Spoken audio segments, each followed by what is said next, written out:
ABI TV 저는 박분노 오늘 2구타 저희 이렇게 박분노 2구타로 쭉 가겠습니다. 저는 박분노고요. 2구타 씨 모시고 오늘 주제는 트럼프 김정은의 음모 맞죠? 네, 그렇습니다. 근데 여기 홍준표는 왜 들어가는 거죠? 홍준표 의원 이렇게 얘기를 했죠. 아니죠. 홍준표 전 대표죠. 전 대표. 네.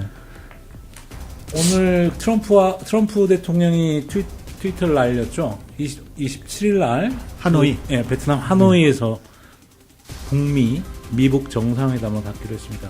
근데 이게 지금 트럼프와 김정은이 대단한 음모를 꾸미고 있는 것 같다는. 정말 홍준표 대표가 얘기한 대로 자유한국당의 전당대회를 방해하기 위한 거냐? 아, 저는 그럴 가능성이 굉장히 높다고 생각합니다. 아, 그래요? 네. 이 홍준표 전 대표가 대단한 분이거든요. 보통 분이 아닙니다. 홍준표 대표의 이 발상이 누구도 이렇게 바라보지 못한 그 음모를 이렇게 캐치할 수 있다는 게 홍준표 대표가 정말 대단하다고 생각합니다. 아무래도 미국을 자주 왔다 갔다 하셔서 그런 그럴 수도 있어요. 근데 홍준표 대표가 뭐 LA도 오시고 LA에서 골프도 자주 치시고 그랬는데 아무리 확실히 미국물을 많이 먹으셔서 이거에 그러신가. 저는 굉장히 설득력이 있다고 생각합니다. 왜냐하면 지금 한나라당 전당대회가 한나라당이 아니죠. 자유한국당. 예. 죄송합니다. 짧게 요새는 그냥 한국당 그러더라고요. 예. 네. 자유한국당 전당대회가 27일입니다. 네. 2월 27일. 그런데 하필 2월 27일에 그동안 그렇게 교착 상태였던 미국 정상회담이 날짜가 잡혔다는 게 이게 뭔가 대단히 뒤에 감춰진 음모가 있지 않고는 이 날짜가 저는 잡힐 수 없다고 생각하거든요. 그러니까 2월 말이다 이렇게 뿌려놓고 그렇죠. 한국당 전당대회 나온 거 보고 네. 그때 하겠다. 그렇죠. 근데 지금 홍준표 대표가 유일하게 이 음모를 캐치한 거죠. 아무도 캐치하지 못한 건데. 역시 홍카 이거 하실만 하네요. 저는 그렇다고 생각합니다. 네. 그리고 이 트럼프 대표 물론 김정은 위원장의 목소리가 많이 반영된 것 같아요. 그러니까 김정은 위원장이 트럼프 대통령에게 한나라당 그 전당대회가 27일이니까 우리가 거기에 맞춰서 정상회담을 해야 한나라당 전당대회 자유한국당입니다. 자유한국당 전당대회 효과가 줄어들지 않겠느냐. 아니 김정은은 왜 그러는 거예요? 왜 그럴까요? 이게 타이틀을 계속 얘기해. 김정은 국무위원장 그렇죠. 그럴까요? 네. 김정은 국무위원장 입장에서는 홍준표 전 대표가 사실은 그 위협적인 거죠. 홍준표 전 대표가 그 김정은 위원장하고 상대할 수 있는 이 한국에서는 유일한 인물 아닙니까? 근데 이 홍준표 대표가 자유한국당의 대표, 이 전당대회에서 대표로 선출이 되면 김정은 위원장은 그렇게 본 거군요. 그렇죠. 홍 대표가 가능하다. 김정은 위원장이나 북한으로서는 굉장히 위협적인 존재가 될 수 있다. 그래서 지금 홍준표 전 대표가 출마하는 이 자유한국당 전당대회를 어떻게든 망가뜨려 보자. 네. 그러니까 트럼프를 이용해서라도 한나라당 전당대회, 자유한국당 전당대회를 망가뜨려 보자. 이게 이번 그 미국 정상회담의 가장 큰 숨은 목적이 아닌가. 네. 그래서 실제로 이 홍준표 대표가 전당대회를 연기하자 이렇게 주장을 했어요. 네. 그런데 아무도 지금 홍준표 대표 말을 믿지를 않아요. 그냥 전당대회 27일 하겠다고 하기로 한 것 같아요. 근데 홍준표 대표가 전당대회 보이콧을 하기로 했지 않습니까? 홍준표 대표랑 뭐 몇몇 6명 중진.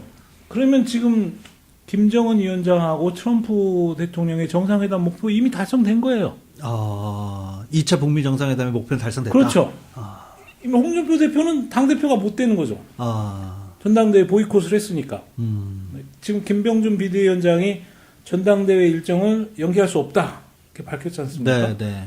그러면 홍준표 대표는 보이콧을 했으니 홍준표 대표는 전당대회 나올 수 없고. 네. 역시 홍준표 대표의 음모론을 이렇게 지금 입증시켜 주는 거 아닙니까? 그럼 홍준표 대표는 나중에 전당대회 끝나고 이거는 우리가 용납할 수 없다, 수긍할 수 없다, 뭐 이런 식으로 나올 수도 있겠네요. 그럴 가능성이 있고 네. 아마 김병준 위원장이나 또 다른 황교안 전 국무총리가 김정은 위원장과 네트워크한 게 아니냐.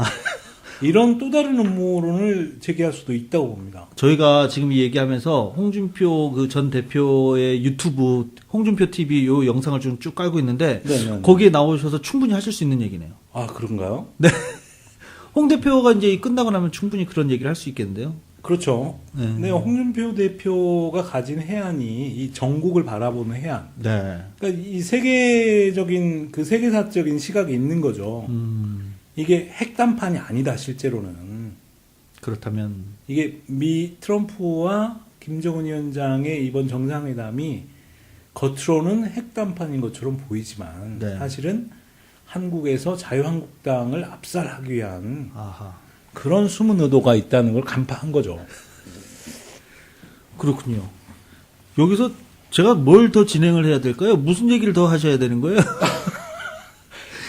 홍준표 대표가 대단한 분인 게 네. 이번에 그 트럼프 김정은 위원장의 이 미국 정상회담을 두고 이제 한국 국민들한테 한자 공부도 많이 시켰습니다. 아, 한참. 네. 네. 홍준표 대표가 이렇게 말하지 않았습니까? 이 홍 전 대표가 이렇게 말을 했어요. 북미 회담은 자유한국당 전당대회 효과를 감살하려는 자들의 수책이다. 네, 네. 어? 아, 말씀하시면은 뭐, 예. 촌철살인 아닙니까? 근데 네. 이 감살이란 말이 상당히 문제가 됐어요. 감살. 예. 네. 이게 국어사전을 찾아보면 사실은 감살이라는 단어가 없습니다. 이게 살자가 이제 죽이다는 뜻의 살자 아닙니까? 네, 네. 근데 이제 감살로 읽지를 않고 이때는 감쇠라고 읽습니다. 그래서 그동안 아무도 몰랐던 이 감살과 감쇠의 차이를 홍준표 대표 때문에 많은 분들이 알게 됐다는 거죠. 야, 이거 언어의 마술사라고 해도 되겠네요. 네네네. 그래서 이제 홍준표 대표가 보니까 나중에 이걸 또 고치셨더라고요. 감세, 이렇게. 네네네. 감사. 그런 면에서는 홍준표 대표를 좀 배울 만하다고 생각합니다. 자, 그러면은 이제 북미 정상회담 끝나고, 자유한국당 전당대회도 끝나고, 그러면 이제 저희가 예상해 봐야 될 것들이 좀 있겠네요. 그렇죠. 근데 먼저 이걸 좀 짚어봐야 된다고 생각합니다. 그 홍준표 대표가 미국 정상회담을 바라보는 시각. 이 처음부터 계속 그 반대론 입장인데 너무 강경하니까 거기에 이제 플러스 음모론까지 하니까 이제 저희도 좀 혼동돼요. 근데 이제 홍준표 대표의 입장을 한번 봐야 돼요. 홍준표 대표와 북한 김정은 위원장은 적대적인 관계에 있는 건 맞죠. 네. 근데 이제 홍준표 대표가 이번 그 북미 정상회담 음모론을 제기를 하면서 홍준표 대표와 트럼프 대통령도 이제 적대적인 관계에 서게 된 거죠. 그러네요. 네. 네. 그리고 또 한 가지 의문은 이제 이런 게 있어요. 북한 김정은 위원장과 홍준표 대표, 트럼프 대통령이 미국 정상회담을 이제 합의를 했을 때, 이게 그 자유한국당 전당대회를 일자 이렇게 신경 썼던 게 과연 김정은 위원장이었나 아니면 그 옆에서 운전자론을 주장하고 계시는 문재인 대통령이었나. 그래서 문재인 대통령의 중재로 27일로 날짜가 잡힌 건지, 그러니까 자유한국당의 전당대회가 이제 효과가 감쇄가 되면 누가 가장 이익입니까? 민주당, 청와대. 그렇죠. 그러니까 실제 숨은 인물은 문재인 대통령일 수도 있다. 그러니까 지금 말씀하시는 이구타 씨께서는 홍 대표의 음모론이 맞다. 저는 그렇게 생각합니다. 그래서 이제 가장 큰 수혜자는 청와대. 그렇죠. 그러니까 문재인 대통령이 실제로, 그러니까 문재인 대통령과 김정은 위원장이 손을 잡고 네. 트럼프 대통령을 2월 27일 전당대 날에 맞춰서 베트남 하노이에서 정상회담을 하자. 네. 26일도 있지 않습니까? 근데 굳이 27일 필요가 있습니까? 한나라 그 자유한국당의 전당대회를 네. 방해하기 위한. 네, 그렇죠. 우리가 2월 말 정도로만 알고 있었지 27일로는 몰랐지 않습니까? 근데 이렇게 지금 저희가 쭉 자료를 조사하다 보면 음모론은 뭐 전 세계 어디에서 빠지지 않고 나오잖아요. 저는 음모론을 좋아합니다. 그러니까 이제 좋아하는 거하고 이제 저희가 실생활에 이렇게 받아들이는 입장에 이제 그걸 좀 필터링을 하지 않고 받는 사람이 있는가 하면 네네. 필터링을 하고서 받아들이고 아니 역시 또 음모론자들 뭐 이렇게 얘기들 하잖아요. 네네네. 네, 근데 이 음모론은 이제 거의 맞는 것 같다. 실제 이제 거의 사실로 밝혀지는 음모론이죠. 네. 네. 그런 예들이 좀 몇 개 있죠. 이 저는 음모론을 좋아하는 사람인데요. 네.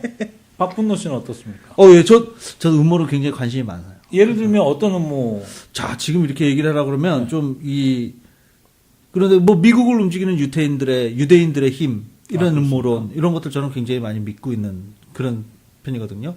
예. 그래서 그런 걸 믿지 않는 분들이, 네. 너랑 얘기하면 자꾸 내가 화가 난다. 그래서 제가 그래서? 박분노. 예. 그렇구나. 네. 저는 그 음모라는 게 음모론이라고 하지 않았습니까? 네네네. 컨스피러시 띠어리라고 하는데 근데 많은 그 띠어리들이 사실은 현실로 작동이 되고 있어요. 갑자기 그 생각이 났어요. 네. 그 영화 있잖아요. 멜 깁슨 나왔던 영화. 그 음모론자였는데 얘가 이게 정신병자로 분류가 돼서 음모를 너무 많이 제기를 하니까 정신병자로 분류가 돼서 정신병원에 갔는데 나중에 얘가 주장했던 음모를 나중에 알고 보면 그게 다 진실이었던 거죠. 그렇죠. 네. 세상은 제가 생각하는 게 그런 건데요. 너무 자기가 믿을 만한 것만 믿는 거잖아요. 대중들은. 그래서 이 자기가 감당하기 힘든 음모론에 직면하게 되면 믿기가 어려운 거죠. 제가 지금 좀 감당하기 어려운 지금 홍준표 전 대표의 음모론. 아, 그렇군요. 그런 것 같아요. 아니, 그러면 홍준표 전 대표는 트럼프하고 이렇게 각을 세우면, 만약에 트럼프가 재선이 된다고 하면, 앞으로 6년 동안 계속 이런 각을 세워야 되는데, 그때까지 정치를 계속 할 수 있을까요? 그러니까 홍준표 대표가 만약에 네. 그 야당 지도자로서 이렇게 계속 굳건하게 자기 위치를 지킬 수 있다면, 이 대한민국이 이제 미국과 동등한 위치에서 미국에 휘둘리지 않고 자주적인 국가를 만들 수 있지 않을까. 지금 베네수엘라도 이렇게 흔들리는데. 지금 홍준표 전 대표가 지금 보니까 54년생. 네네. 이제 한갑 지나셨는데, 앞으로 7년이면 7순이나 돼야 트럼프 대통령이 내려올 텐데. 트럼프 대통령은 이미 70이 넘으셨는데. 저는 이제 홍 전 대표의 정치 생명을 생각을 해서. 홍 전 대표의 정치 생명은 그렇게 걱정할 필요는 없다고 생각합니다. 네. 이번에 홍 전 대표가 그 미국 정상회담의 음모론을 제기를 하면서 이 문재인 대통령, 네네. 그다음에 김정은 위원장, 그다음에 트럼프 대통령 이 삼각관계가 드러나지 않았습니까? 드러났다고 확정을 짓고 얘기. 상당 부분 드러난 거죠. 저희 엄청난 돌을 맞을지도 모르겠는데, 네. 그렇기 때문에 이 살아있는 한국 국민들이 네. 홍준표 대표를 지켜주지 않을까. 지금 이제 자유한국당 지지도도 계속 올라가고 있으니까. 그렇죠. 지금 문재인 정권이 미국의 트럼프에 너무 지금 휘둘리고 끌려다니지 않습니까? 지금 방위비 협상만 해도 1년에 지금 1조 300억 합의하지 않았습니까? 네. 홍준표 대표라면 이렇게 하지 않습니다.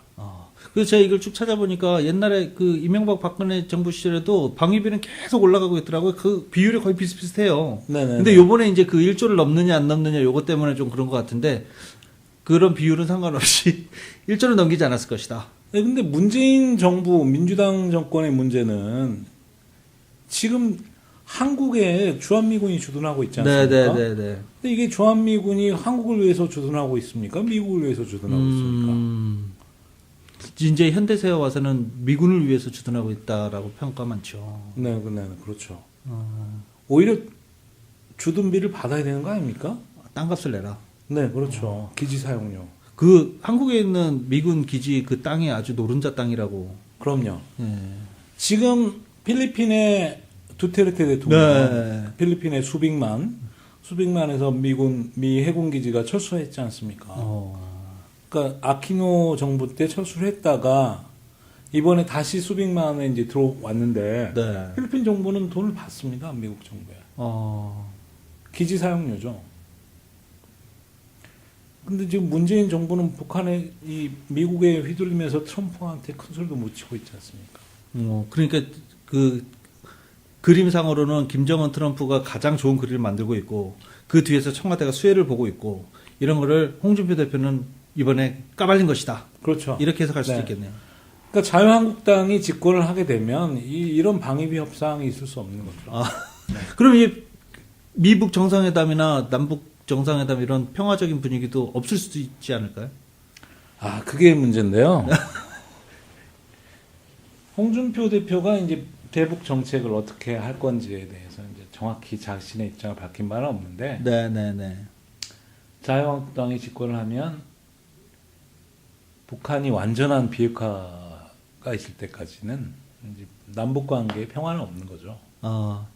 대화도 많이 없을 것 같아요, 그죠? 그렇죠. 그러니까 우리 자유한국당 그 나경원 원내대표나 이런 분들은 종전선언에 반대하지 않습니까? 네네네. 전쟁이 끝나기 싫다는 거예요. 어, 네. 왜 전쟁을 끝내려고 하느냐? 왜 유지를 하려고 하느냐도 상당히 궁금합니다. 네. 전쟁을 하는 게 좋지 않습니까?